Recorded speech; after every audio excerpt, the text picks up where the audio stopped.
ایک مرتبہ کا واقعہ ہے کہ آپ صلی اللہ علیہ وسلم اپنی چراگاہ میں تھے کہ ایک دم حضرت حلیمہ رضی اللہ عنہا کے ایک فرزند زمرہ دوڑتے اور ہانپتے کانپتے ہوئے آئے اور انہوں نے اپنی ماں حضرت حلیمہ رضی اللہ عنہا سے کہا کہ اماں جان بڑا غضب ہو گیا ہے۔ محمد صلی اللہ علیہ وسلم کو 3 آدمیوں نے جو بہت ہی سفید لباس پہنے ہوئے تھے چت لٹا کر ان کا شکم پھاڑ ڈالا ہے اور میں اسی حال میں ان کو چھوڑ کر بھاگا ہوا آیا ہوں۔ یہ سن کر حضرت حلیمہ رضی اللہ عنہا اور ان کے شوہر دونوں بدحواس ہو کر گھبرائے اور جنگل پہنچ کے دیکھا تو آپ صلی اللہ علیہ وسلم بیٹھے ہوئے ہیں مگر تھوڑے اداس ہے۔ حضرت حلیمہ رضی اللہ عنہا کے شوہر نے انتہائی پیار سے پوچھا کہ بیٹا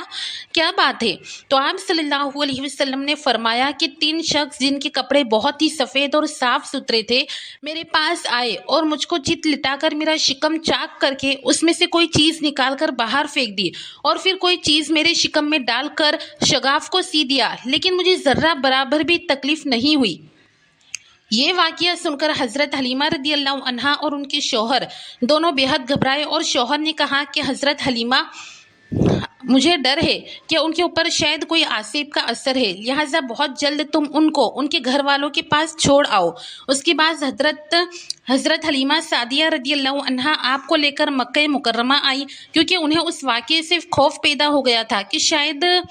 ہم ان کی حفاظت نہ کر سکے۔ حضرت حلیمہ رضی اللہ عنہا نے جب مکہ معظمہ پہنچ کر آپ صلی اللہ علیہ وسلم کی والدہ ماجدہ کو ان کے سپرد کیا تو انہوں نے دریافت فرمایا کہ حلیمہ تم تو بڑی خواہش اور چاہ کے ساتھ میرے بچے کو اپنے گھر لے گئی تھی، پھر اس قدر جلد واپس لے آنے کی وجہ کیا ہے؟ تو حضرت حلیمہ رضی اللہ عنہا نے شکم چاک کرنے کا واقعہ بیان کیا اور آسیب کا شبہ ظاہر کیا۔ تو حضرت حلیمہ سعدیہ رضی اللہ عنہا جنہوں نے یہ آسیب کا شبہ ظاہر کیا تو حضرت بی بی آمینہ رضی اللہ عنہا نے فرمایا کہ ہرگز نہیں، خدا کی قسم میرے نور نظر پر ہرگز کبھی بھی کسی جن یا شیطان کا عمل دخل نہیں ہو سکتا، میرے بیٹے کی بڑی شان ہے۔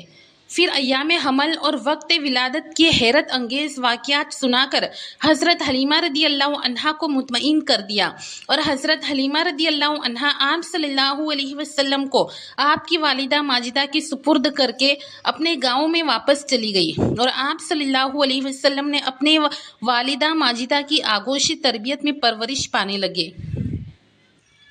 دوستو اب میں آپ کو پارٹ 3 میں بتاؤں گی کہ آپ صلی اللہ علیہ وسلم کا شکم جو ہے وہ کتنی بار ایسا